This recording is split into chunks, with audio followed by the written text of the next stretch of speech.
All India मजलिस इत्तेहादुल मुस्लिमीन के सदर और हैदराबाद के रुकन पार्लिमान असदुद्दीन अवैसी ने मरकजी वज़ीर तालीम धर्मेंद्र प्रधान के इस्तीफे को हक की बातिल पर फतह करार देते हुए कहा है कि कामयाबी मुल्क भर के तुलबा उनकी जद्दोजहद और कुर्बानियों का नतीजा है।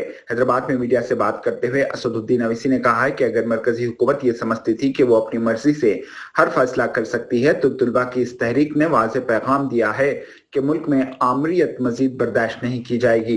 अवैसी ने कहा है कि ये सच की जीत और झूठ की शिकस्त है। मैं इन तमाम नौजवानों को मुबारकबाद देता हूं जिन्होंने अपने हुकूक के लिए मुसलसल जद्दोजहद की और कुर्बानियां दी। इन्होंने मजीद कहा है कि अगर मुल्क में जमहूरियत को मजबूत रखना है तो इसे बाबा साहब डॉक्टर भीमराव अंबेडकर के तैयार करदा आइन के दायरे में रखे ही चलाना होगा।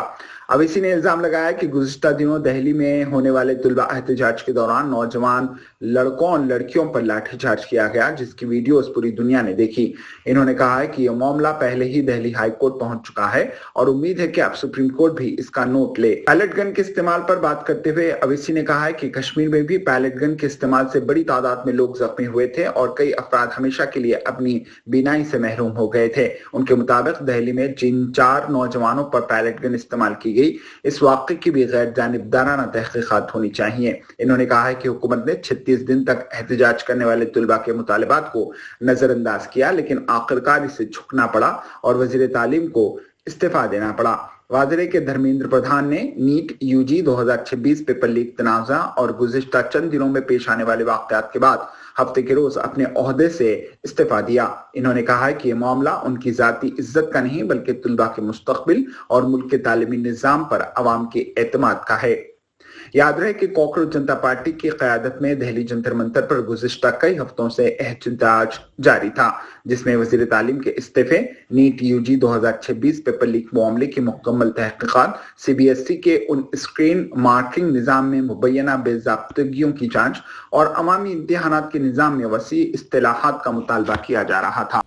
ये कामयाबी है हक की झूठ के ऊपर, ये कामयाबी है उन तमाम नौजवानों की जद्दोजहद और उनकी कुर्बानी, और मैं उनको मुबारकबाद भी देता हूं।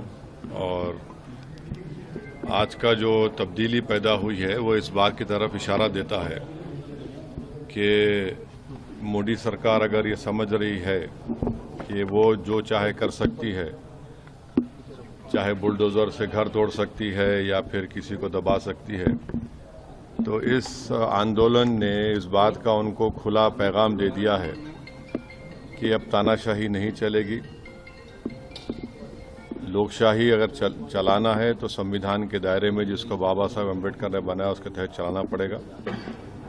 और हम उम्मीद करते हैं कि मुस्तकबिल में, फ्यूचर में कोई पेपर लीक कहीं पर भी किसी प्रदेश में या फिर किसी हमारे देश के नेशनल जो एग्जाम्स होते हैं उसमें नहीं होगा।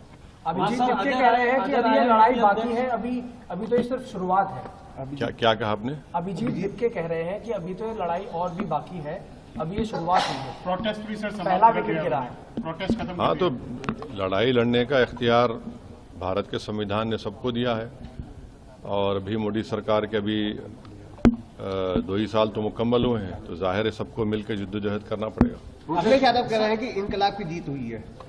अब वो उनके बारे में मुझे सर, अजय राय है कांग्रेस अध्यक्ष, वो कह रहे हैं कि अब धर्मेंद्र प्रधान की गिरफ्तारी भी होनी चाहिए और फिर उसके बाद में जांच होनी चाहिए। कोई दूसरे पार्टी का क्या बोलेगा, हमसे क्यों पूछ रहे हैं आप? वो जवाब देंगे अपना। सर, लीडर ऑफ अपोजिशन के पे तो वो बताएंगे। सर, वो बोल रहे हैं कि लड़ाई जो है इस पूरे मामले में जो कार्रवाई है, जिन्होंने लाठीचार्ज किया है पुलिस वालों पे, उनके खिलाफ कार्रवाई होनी चाहिए और एक्शन सख्त होना चाहिए। आपका क्या स्टैंड है? 4 लोगों को पैलेट गन से गोली मारी गई और एक की तो आंख ज़ाय होने वाली है। इस पर एक्शन होना जरूरी है कि कैसे पैलेट गन इस्तेमाल किया गया और जिन लड़के लड़कियों का लाठियों से सर फोड़ा गया है वो वीडियो विजुअल्स तो सारी दुनिया ने देखे हैं और वो मसला दिल्ली हाई कोर्ट में भी गया है, अब शायद सुप्रीम कोर्ट भी उसमें सुनवाई होगी। तो सरकार को चाहिए कि ये कैसे हो रहा है। तो यकीनन ये पैलेट गन आप देखिए कि जब जम्मू कश्मीर में इसको इस्तेमाल किया गया था, करीब मेरे ख्याल से अगर मैं गलत ना कहूं तो 1000 के ऊपर लोगों को पैलेट गन से मारा गया था। उसमें से 50-60 लोग बिल्कुल देख नहीं सकते हैं। तो पैलेट गन का इस्तेमाल जिन 4 युवाओं पर हुआ है उसकी तो तहकीकात होनी चाहिए।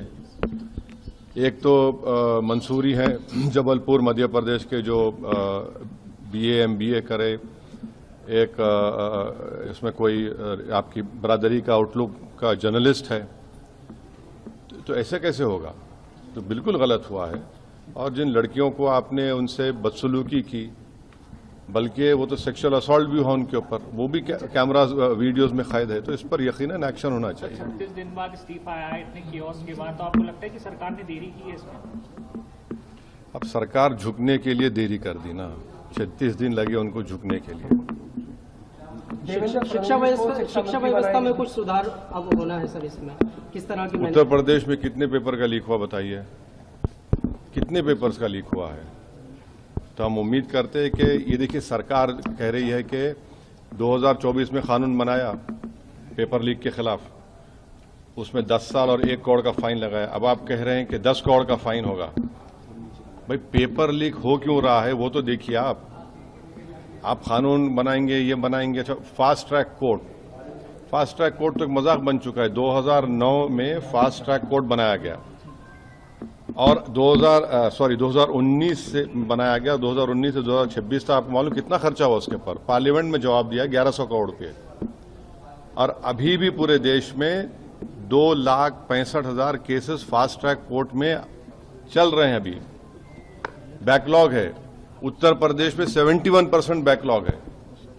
तो ये सरकार के बोलने में और करने में बहुत फर्क है। चलिए, थैंक यू।